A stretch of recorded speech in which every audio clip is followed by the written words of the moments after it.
তুমি জিনাই যাবে না। আমার আল্লাহ বলে বান্দারে, হে আমার বান্দেরা, তোমরা জিনা, তোমরা বেবিচারে পথে যাবে না, বেবিচার করবে না, বেবিচারের কাছে তোমরা যেও না।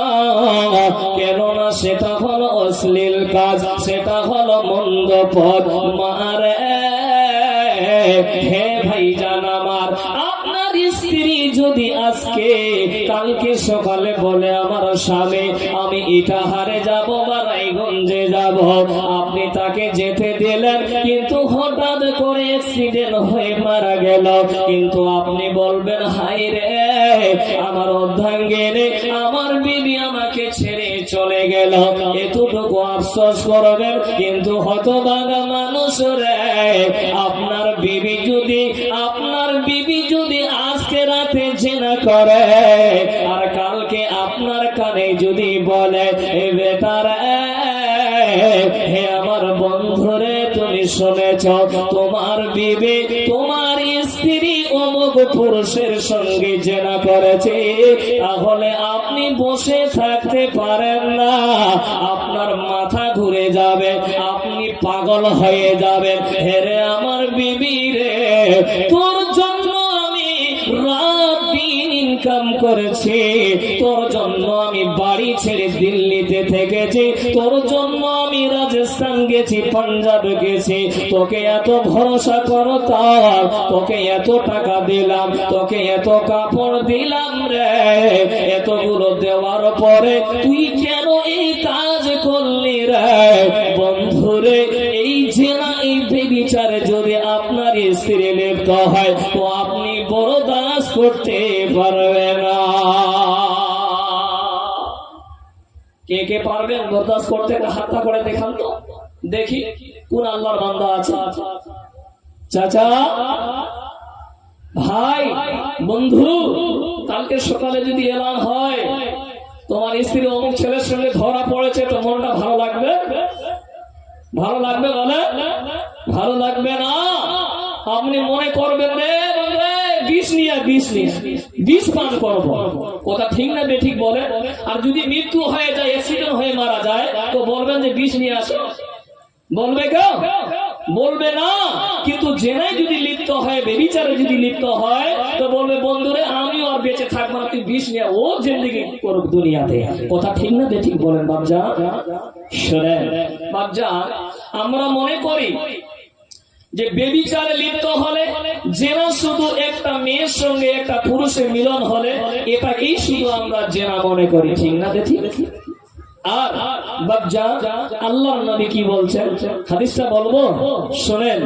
হাদিসের রাবি আনাবি হুরায়রা রাদিয়াল্লাহু তাআলা আনহু হতে বর্ণিত, রাসূল কারীম সাল্লাল্লাহু তাআলা আলাইহি সাল্লাম বলেন, কুতিবা আলা ইবনে আদম নাসিবুহু মিনাজ জিনা। আল্লাহর নবী বলে, উম্মত, হে মহিলার দল শুনে নেন, আল্লাহর নবী বলে উম্মত রে, আদমের সন্তানদের জন্য, আদমের সন্তানের উপরে জিনার একটি অংশ লেখা হয়েছে। এই পৃথিবীর মুখে যত মানুষ আছে, প্রত্যেকটা মানুষের একটা করে আল্লাহ অংশ লিখে দিয়েছে যে জিনা করবে। জিনাকে বন্ধ শোনেন, আল্লাহর নবী বলছেন, আপনি মনে করছেন একজন মহিলার সঙ্গে মিলন করলে এটাকে বলে বেবিচার, এটাকে বলে জিনা, কিন্তু আল্লাহর নবী বলে উম্মত, আমার আল্লাহ প্রত্যেকটা মানুষের জন্য একটা অংশ লিখে দিয়েছে জিনা। এক নাম্বার হলো বন্ধু ফাল আইনে জানাহু মান নাযারা। আল্লাহর নবী বলে উম্মত রে, আইনুন মানে হলো আগ, যে ব্যক্তি দুইটা চোখ দিয়ে দেখবে, এই চোখ দিয়েও জিনা হয়। বন্ধুরে, এই চোখ দিয়ে যখন আপনি মেয়েটাকে দেখবেন, এই মেয়েটা এত সুন্দর, এই মেয়েটার সঙ্গে আমার বিয়ে হতো, এর সঙ্গে আমি রাত কাটাতাম, আরো কত কি না মনের মধ্যে কল্পনা করবেন। তাই আল্লাহর নবী বলে উম্মত,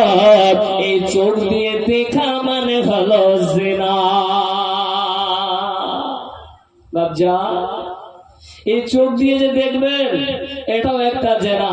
যদি কুনজরে আপনি একটা মহিলাকে তাকান, একটা মেয়েকে তাকান, তাহলে আপনার চোখ দিয়েও জেনা হয়। 2 নাম্বার আল্লাহর নবী বলছেন ওয়াল উযুনানি জিনাহুমাল ইসতিমা'। আল্লাহর নবী বলে বান্দারে 2 কান দিয়ে শোনা, 2 কান দিয়ে শোনা রে, এই 2টা কান দিয়ে জেনা হয়। আজকে যদি এক ভাই বলে বন্ধু শুনেছিস, খাল যদি বলে শুনেছিস, তারপরে চালু হয় না, কি হয়েছে বল না একটু তাড়াতাড়ি, কি হয়েছে, মানে মনের মধ্যে খুঁতখুত আছে যে কোনো মেয়ের সঙ্গে প্রেম প্রেম চালু করলে নাকি আজকে জালসা, মানে মনের মধ্যে খুঁতখুত আছে। জি বন্ধু, কেন? খালি শোনার জন্য একটু বল না তাড়াতাড়ি করে, কি হয়েছে, সেটিং বেটিং হয়েছে জালসায় নাকি, বল না একটু তাড়াতাড়ি বল না। এই যে শোনার জন্য আল্লাহর নবী বলছে উম্মত শোনে না ওরে, এই কান দিয়ে শোনা। যখন তুমি কান দিয়ে শুনবে রে, তবে সব কথাই নয়, যখন তুমি এই কান দিয়ে শুনবে বন্ধু, চলো ওই মেয়েটাকে পালিয়ে নিয়ে যেতে হবে, ওই মেয়েটাকে ধর্ষণ করতে হবে। এর হতভাগা মানুষ রে, এই কান 2টাও দিয়ে জেনা হয়। 2 নাম্বার হলো। 3 নাম্বারে চলেন আল্লাহর নবী বলছেন আল-লিসানু জিনাহুল কালাম। আল-লিসান মানে হলো জবান। কি বাবা বললাম? লিসানুল মানে হলো জবান।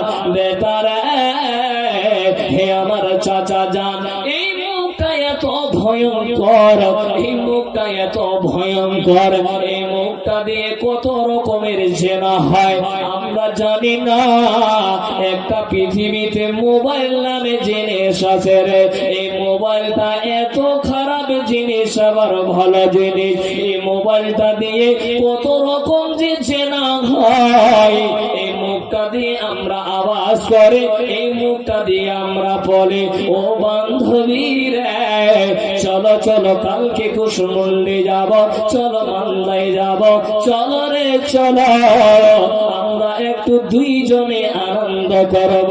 হে মারে বেটি রে, এই মুখটার কারণে জাহান্নাম যেতে হবে, জাহান্নাম ভীষণ কঠিন মা। এ বাবা মুখটার হেফাজত করবেন বাবা, 2টা হাত ধরে বলবো বাবা জান জাহান্নামের আগুন সহিতে পারবো না। আল্লাহর নবী বলে সাহাবারা তোমরা শোনো রে, শোনো শোনো, আমাকে 2 জন ব্যক্তি এসে ওঠালো, তিনারা বলছেন ইনতালিক ইনতালিক চলো। আমি যেতে লাগলাম, যেতে যেতে দেখলাম একটা লোকের যেন মুখটাতে শিকল লাগিয়ে দিয়ে ওই মুখটা যেন চিরে চুরমাচার করছে। লোকটা কেঁদে কেঁদে আল্লাহকে বলছে আল্লাহ বাঁচাও বাঁচাও, আল্লাহ আল্লাহ বাঁচাও। বন্ধুরে ওই লোকটার কেন শাস্তি হচ্ছে? আল্লাহর নবী বলে মান হাউলায়ে, এরা কারা রে, এরা কারা বলো? তখন আল্লাহর নবীকে বলে ইয়া রাসূলুল্লাহ, ইয়া হাবিবাল্লাহ, আল্লাহর নবী এরা হলো ওই সমস্ত মানুষ যারা পৃথিবীর বুকে মিথ্যা কথা বলতো। আজকে আপনি ফোনটা দিয়ে কত ধরনের মিথ্যা কথা বলছেন, এই মোবাইলটা দিয়ে আপনি জিনার পথে লিপ্ত হয়েছেন। আর এই মুখটা বলছে বল বল বল, মেয়েটাকে তুই ধর্ষণ কর, মেয়েটাকে তুই পালিয়ে নিয়ে যা। এটাকে হেফাজত করতে হবে। এই মুখটা খুব ভয়ঙ্কর বাচ্চান, এই মুখের কারণে জাহান্নাম যেতে হবে।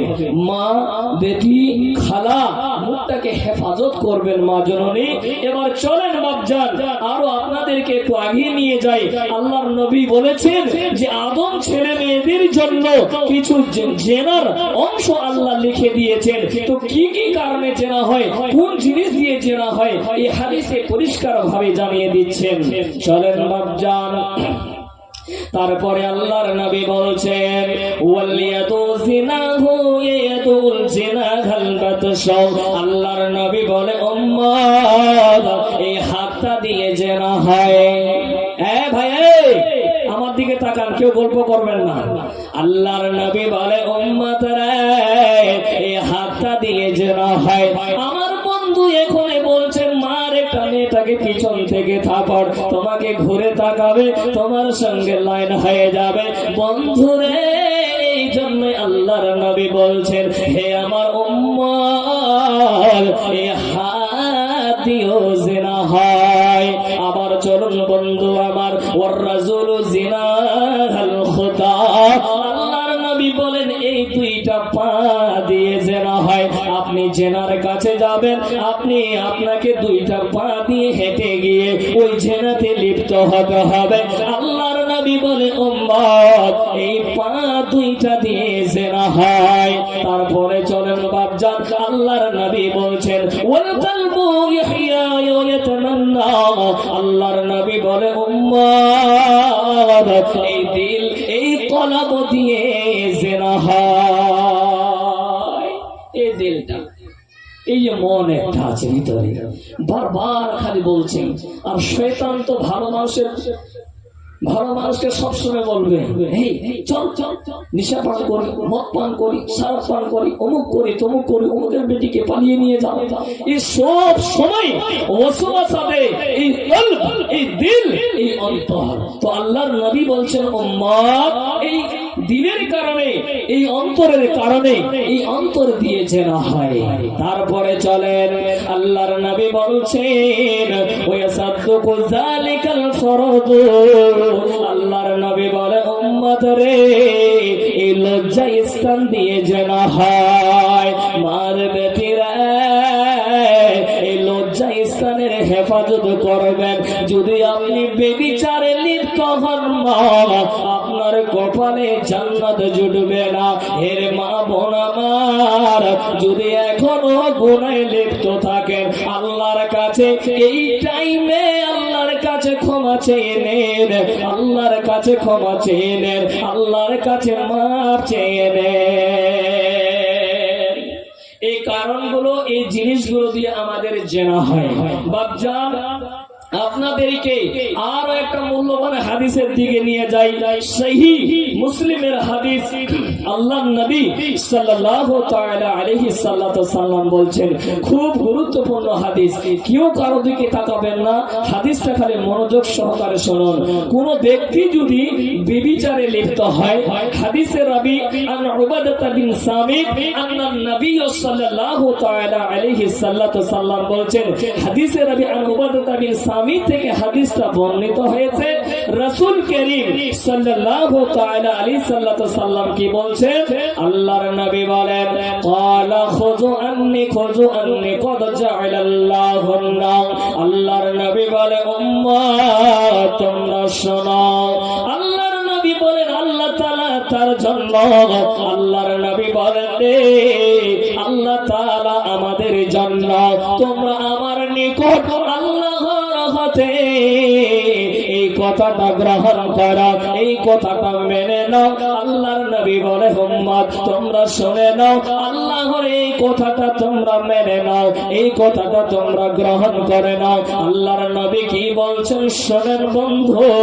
আল্লাহর নবী বলেন কোন বিবাহিত, কোন অবিবাহিত পুরুষ, কোন অবিবাহিত নারী যদি জেনায় লিপ্ত হয়, আল্লাহর নবী বলে উম্মত তোমরা তাকে 100 চাবুক মারো, তোমরা তাকে দেশ থেকে ভাগিয়ে দাও। কে কোটা চাবুক মেরেছেন? জি আল্লাহর নবী বলছেন উম্মত যদি অবিবাহিত পুরুষ, অবিবাহিত নারী যদি জেনায় লিপ্ত হয়, ব্যভিচারে লিপ্ত হয়, তাহলে তাকে 100 কোয়া মারতে হবে আর তাকে বাড়ি থেকে বের করে দিতে হবে। চলেন বাপজান, তারপরে আল্লাহর নবী বলছেন বিবাহিত পুরুষ, বিবাহিত নারী যদি জেনা করে, আল্লাহর নবী বলছেন মিয়াতি ওয়ার রাজম, তাকে কোড়া মারতে হবে, তাকে রজম করতে হবে। এর বন্ধু আজকে তো রজম করা হয় না। আল্লাহর নবী বলছেন কোন যদি বিবাহিত পুরুষ বিবাহিত নারী জিনায় লিপ্ত হয়, জিনা করে রে, তাকে রজম করতে হবে। কি করতে হবে চাচা বলেন? কি করতে হবে? রজম করতে হবে। যদি আপনার বিবি জেনায় লিপ্ত হয়, আপনি যদি পুরুষ, আপনি বিয়ে করেছেন, আপনি যদি জেনায় লিপ্ত হন, ব্যভিচার করেন, তো আল্লাহর হুকুম, আল্লাহর নবী বলছেন উম্মত তাকে রজম করতে হবে। কেমন রজম করবেন? আরো একটা হাদিসের দিকে নিয়ে যাই। মুসলিম শরীফের হাদিস 3562 নম্বর হাদিস। আল্লাহর নবী কি বলছেন শুনেন। حديث ربيع عن بريدة قال جاء معيس بن مالك إلى النبي صلى الله تعالى عليه وسلم يا رسول الله তাহিরনি, আল্লাহর নবী গো আমাকে আপনি পবিত্র করুন।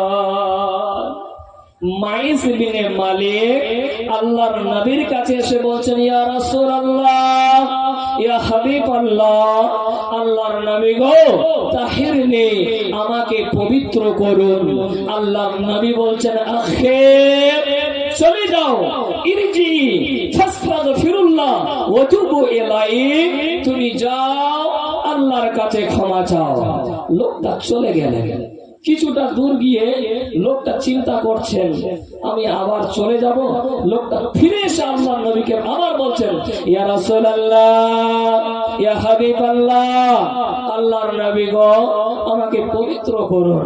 এইভাবে লোকটা যখন বারবার জিজ্ঞাসা করছে, 4 বার হয়ে গেল, তখন আল্লাহর নবী সাহাবীদেরকে জিজ্ঞাসা করছেন, হে সাহাবারা, লোকটা কি পাগল যে বারবার জিজ্ঞাসা করছে? তখন লোকগুলো বলল, ইয়া রাসূলুল্লাহ, ইয়া হাবিবাল্লাহ, লোকটা পাগল নয়। আল্লাহর নবী বলেন, তাহলে লোকটা কি নেশা পান করেছে? লোকটা কি নেশা পান করেছে? তখন একটা লোক দৌড়িয়ে উঠে গিয়ে লোকটার মুখটা শুনছে যে নেশা পান করেছে নাকি। লোকটার মুখটার সঙ্গে বলছে, ইয়া রাসূলুল্লাহ, ইয়া হাবিবাল্লাহ, লোকটা নেশা পান করেনি, লোকটা পাগল নয়। আল্লাহর নবী বলছেন, হে মাইস বিনে মালিক, তাহলে তুমি বলো রে, তোমাকে কিসের জন্য আমি পবিত্র করব?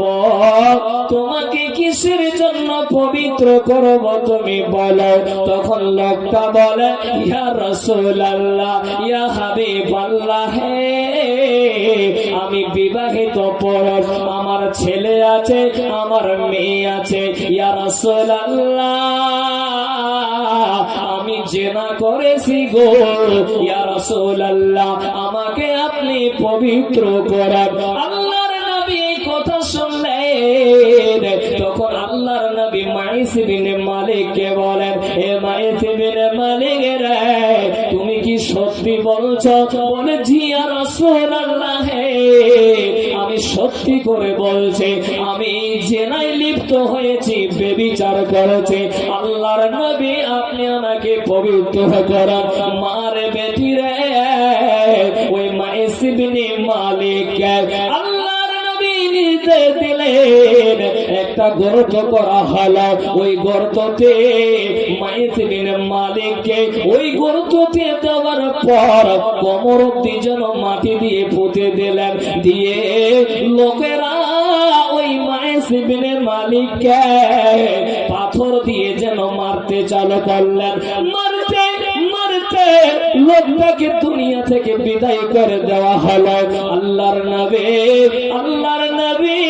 লোকটাকে যখন দুনিয়া থেকে বিদায় করে দেওয়া হলো, কিছুদিন পরে আল্লাহর নবী বলছেন, সাহাবারা রে, তোমরা মাইস বিনে মালিকের জন্য ইস্তেগফার করো। কেন কেন রে কেন?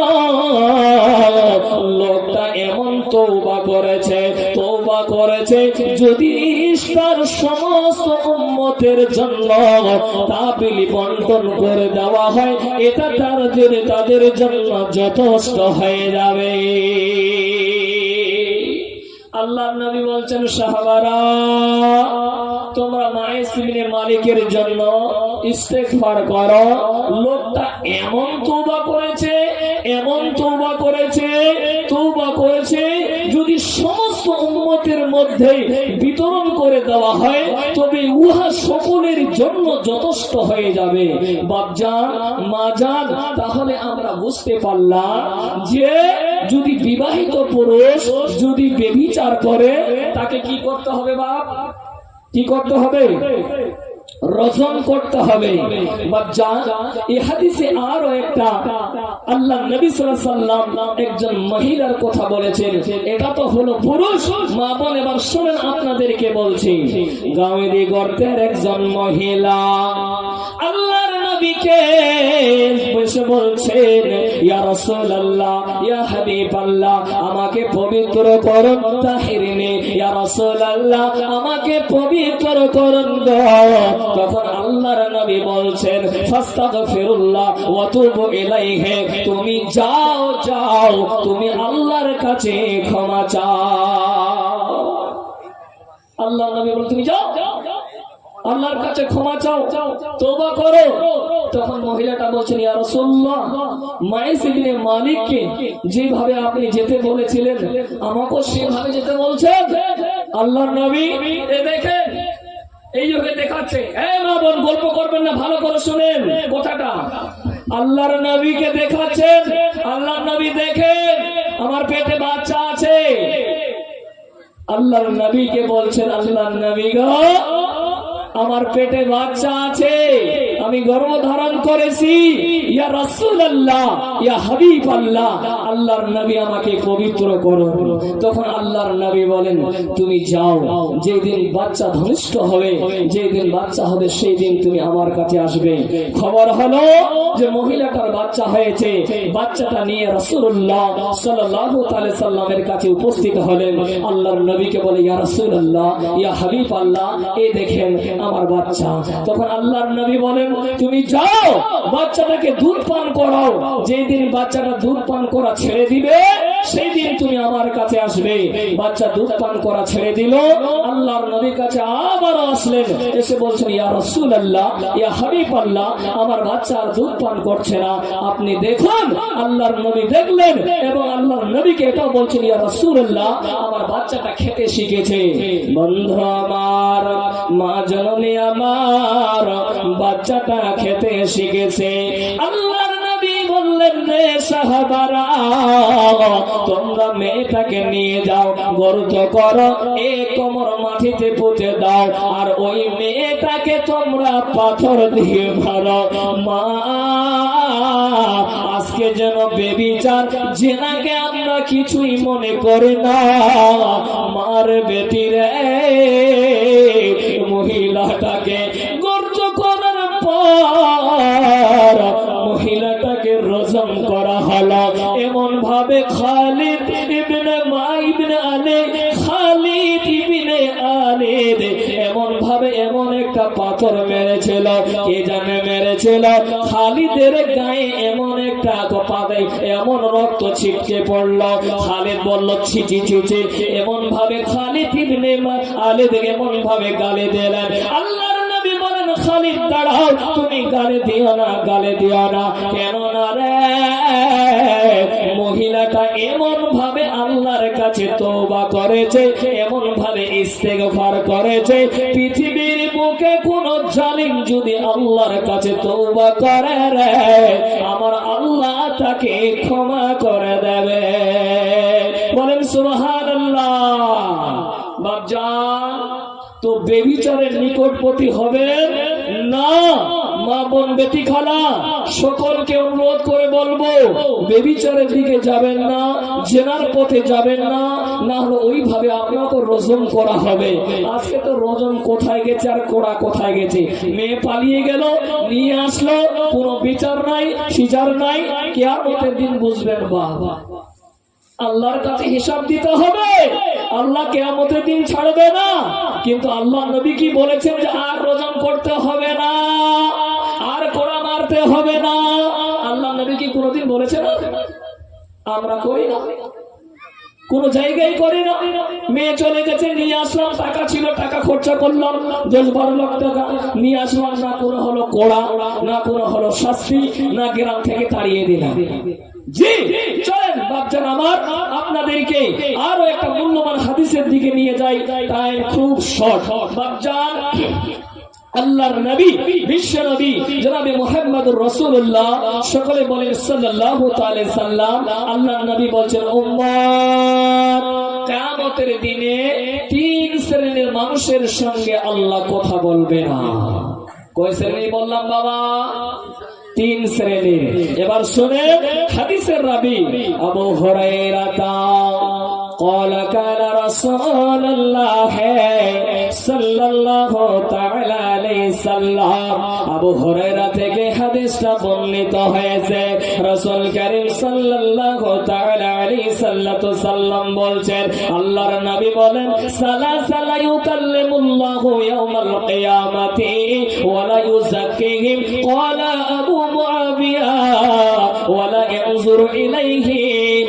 আল্লাহর নবী বলে, উম্মত রে, 3 শ্রেণী মানুষের সঙ্গে আল্লাহ কিয়ামতের দিনে কথা বলবে না। শুধু তাই নয়, শুধু তাই নয়, আমার আল্লাহ তাদের দিকে তাকাবে না। শুধু তাই নয় রে, আমার আল্লাহ বলেন, আল্লাহর নবী বলে, উম্মত রে, আমার আল্লাহ তাদেরকে পবিত্র করবে না। তারা কারা হলো?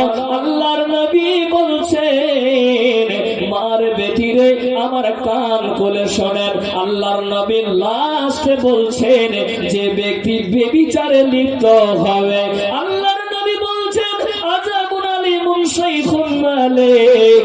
কোন বৃদ্ধ ব্যক্তি যদি ব্যভিচারে লিপ্ত হয়, কোন বুড়ো বাবা যদি ব্যভিচার করে রে, আল্লাহর নবী বলে, উম্মত রে, আমার আল্লাহ কিয়ামতের দিনে তাকাবে না, তার প্রতি তাকাবে না, তাকে পবিত্র করবে না। আমার আল্লাহ কিয়ামতের দিনে কথা বলবে না। চাচা হাত 2টা ধরে বলে, মা, আমার হাত 2টা ধরে বলে, মা, কিয়ামতের দিনে আল্লাহ যদি আপনার আমার দিকে না তাকান, আল্লাহ যদি আপনাকে আমাকে পবিত্র না করে, আমার আল্লাহ যদি আমার সঙ্গে কথা না বলেন, মারে, জাহান্নামের আগুন সইতে পারবো না মা, জাহান্নামের আগুন ভীষণ কঠিন বাবা, কলিজা পুড়ে যাবে, কলিজা পুড়ে যাবে। আল্লাহকে কেঁদে কেঁদে বলবো, আল্লাহ মাথার মগজ গলে যাচ্ছে, আল্লাহ বাঁচাও, বাঁচাও, বাঁচাও। আমার আল্লাহ বলবে, বান্দারে, হে আমার বান্দেরা, আমি তো ক্ষমা করনে ওয়ালা, আমি তো মাফ করনে ওয়ালা। আজকে যারা যতজন এসেছেন, যারা বেবিচারে লিপ্ত হয়েছিলেন, জেনা করেছেন, আজকে আল্লাহর কাছে গো খালিস নিয়তে তওবা করেন। আল্লাহ জীবন করব না, করব না মা, আল্লাহর কাছে তওবা করে নেন মা।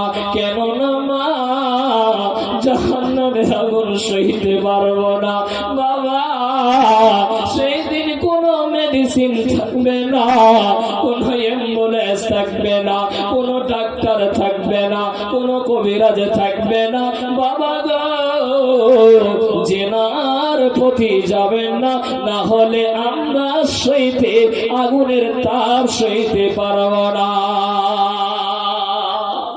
তো আল্লাহর নবী এই হাদিসে বলছে যে বৃদ্ধ ব্যক্তি, বয়স্ক মানুষ জেনায় লিপ্ত হবে, ওই মানুষকে আল্লাহ পবিত্র করবে না।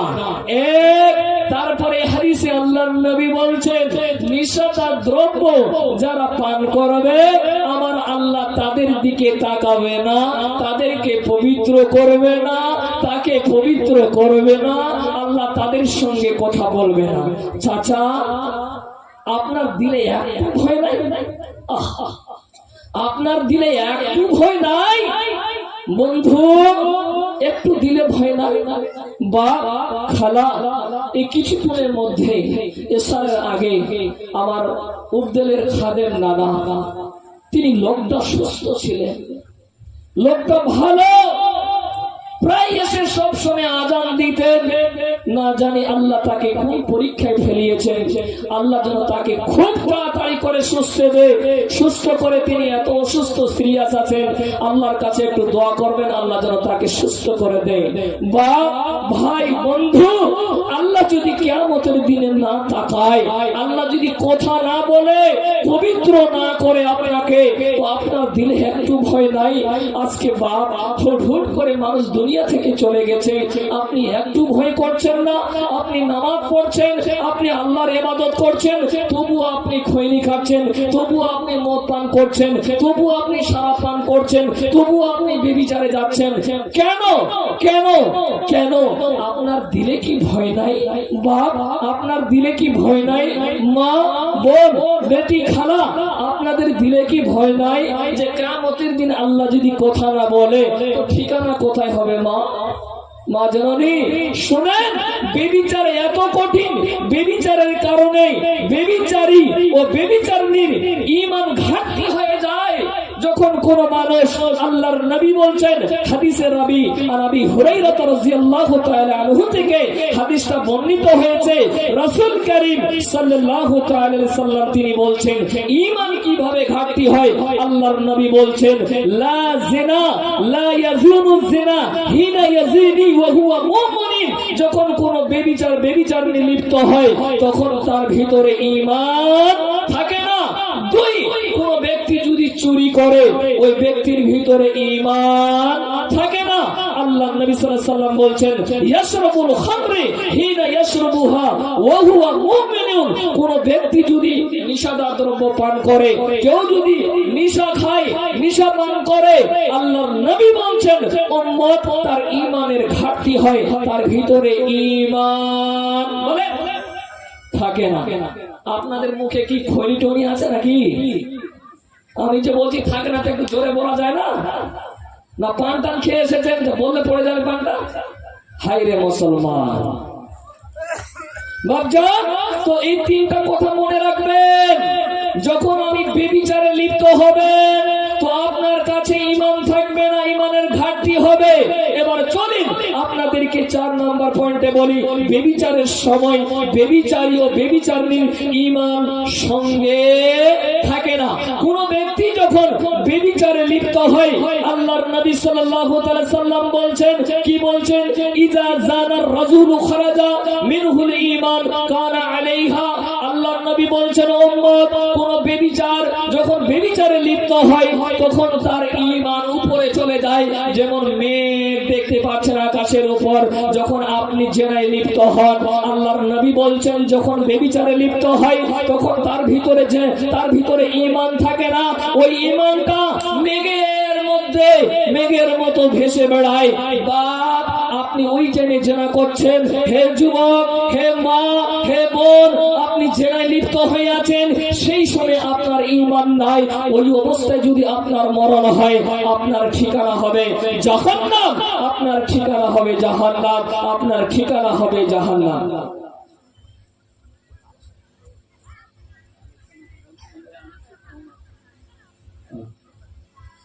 তো বাপজান আমার, ঈমান থাকবে না, ঈমান আপনার ওই মেঘের মতো উড়াবে, ঈমান চলে যাবে। যখন জেনা থেকে আপনি ফিরে আসেন, তখন আবার ঈমান আসে।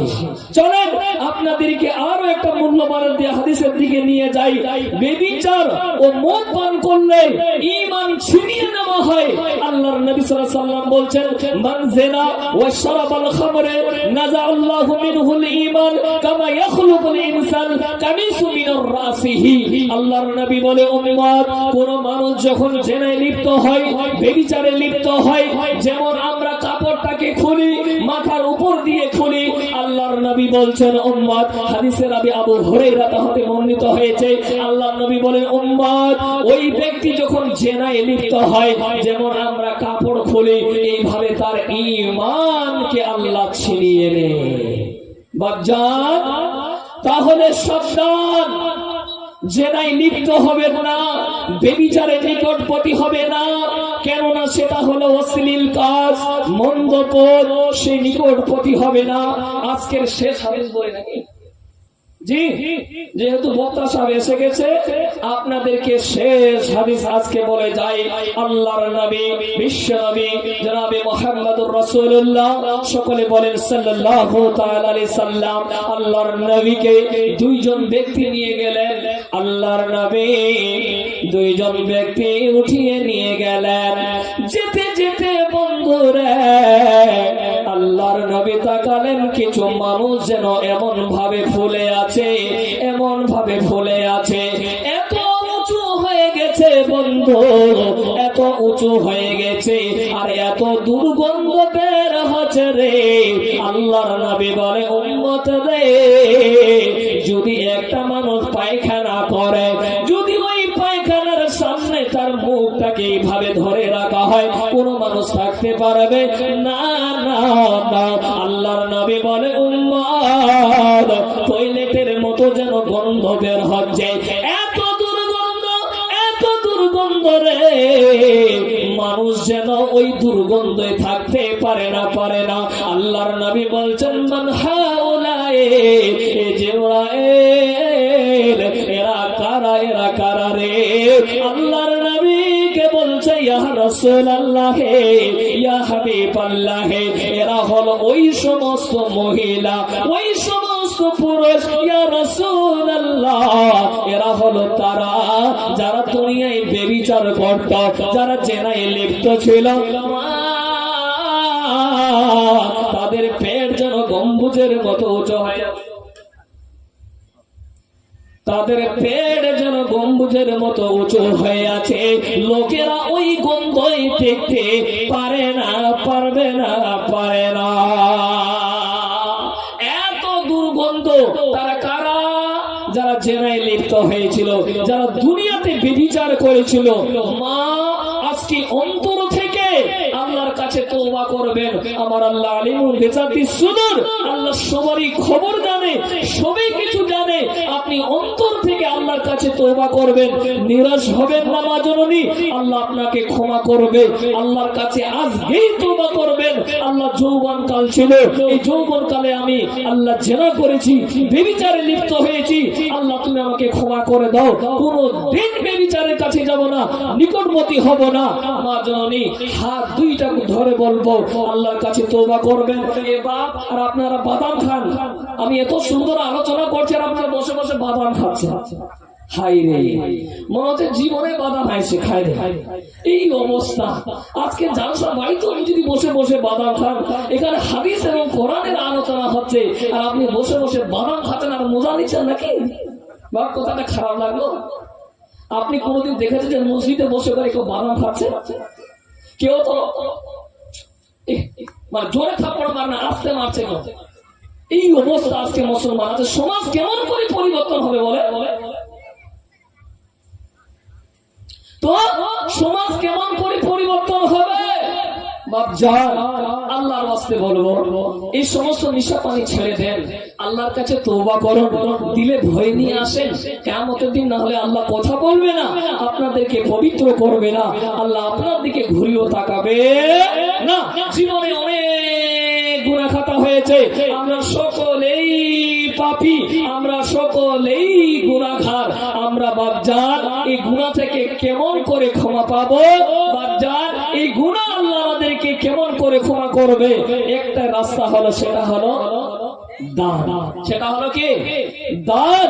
আজকে দেখতে চাই উদ্দেল ঝাড়ুয়াপাড়া বিভিন্ন গ্রাম থেকে বিভিন্ন লোক এসেছেন।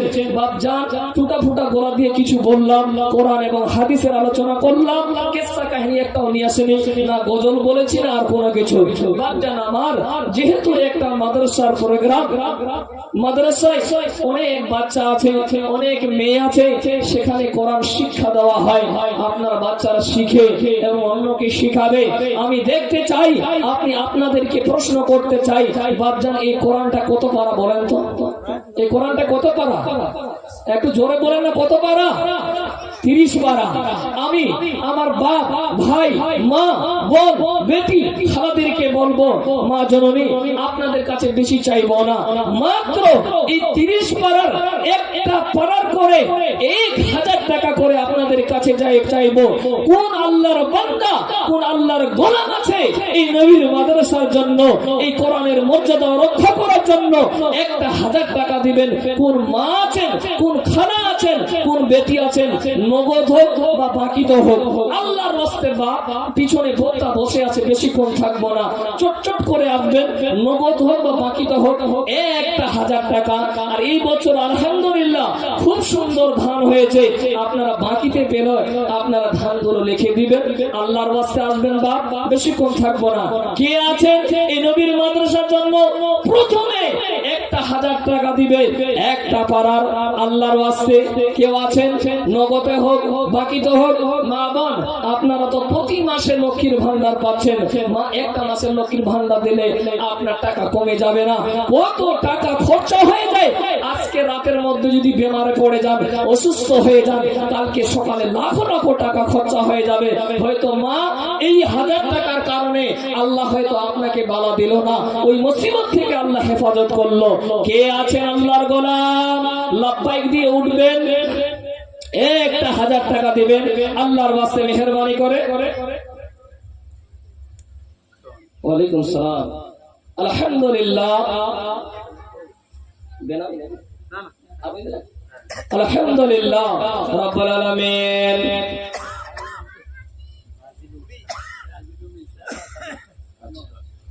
আলহামদুলিল্লাহ রাব্বুল আলামিন। আল্লাহ আমার ভাইজান এই নবীর মাদ্রাসার জন্য আল্লাহ 1000 টাকা দিয়েছে রাব্বুল আলামিন গো। আল্লাহ ভাইজানের দানকে তুমি কবুল করে নাও। আল্লাহ তুমি ভাইজানের বালা মুসিবতকে তুমি দূর করে দাও। আল্লাহ হায়াত দারাজকে তুমি বাড়াইয়া দাও।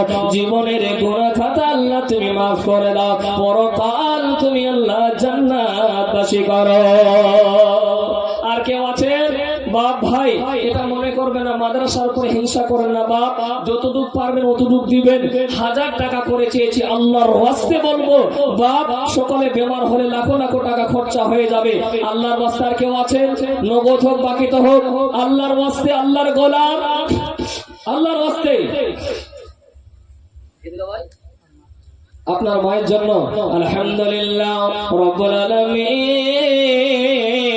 আল্লাহ আমার ভাইজান মায়ের জন্য 1000 টাকা দিয়েছে। আয় আল্লাহ তুমি তার মা জননীকে সুস্থ রাখিও রাব্বুল আলামিন গো। আল্লাহ তুমি তার বালা মুসিবতকে তুমি দূর করে দিও। আল্লাহ হায়াত দারাজকে তুমি বাড়াইয়া দিও। জীবনের গুনাহ খাতা মাফ করে দিও। পরকাল তুমি আল্লাহ জান্নাতবাসী করো। এখানে কেউ দাঁড়ান, মা বোনেরা হয়তো 500, 1000, 100 করে দিবে। আপনাদের কাছে যা আছে 100 হোক, 1000 হোক, 500 হোক, আল্লাহর ওয়াস্তে একটু উঠবেন, আল্লাহর ওয়াস্তে মেহেরবানি করে। বাচ্চার মা বাবার জন্য দান খয়রাত করবেন, আল্লাহর ওয়াস্তে মেহেরবানি করবা। বেশি টাইম নিব না, মাত্র 10 মিনিট আছে। বাবা তুমি কেমন আছো? বাবা তুমি কেমন আছো? ছোট মাটির ঘরে তোমার কথা হৃদয় মাঝে পড়ছে বারে বারে। আবুল কালাম আজাদ এই নবীর মাদ্রাসার জন্য 500 টাকা দিয়েছে। আলহামদুলিল্লাহ বাপজান, 500 টাকা যদি থাকে আল্লাহর রাস্তায় আসবেন। মান টাইমটা নষ্ট করেন না, আল্লাহর রাস্তায় আসবেন। বাবা তুমি কেমন আছো? ছোট মাটির ঘরে তোমার কথা হৃদয় মাঝে পড়ছে।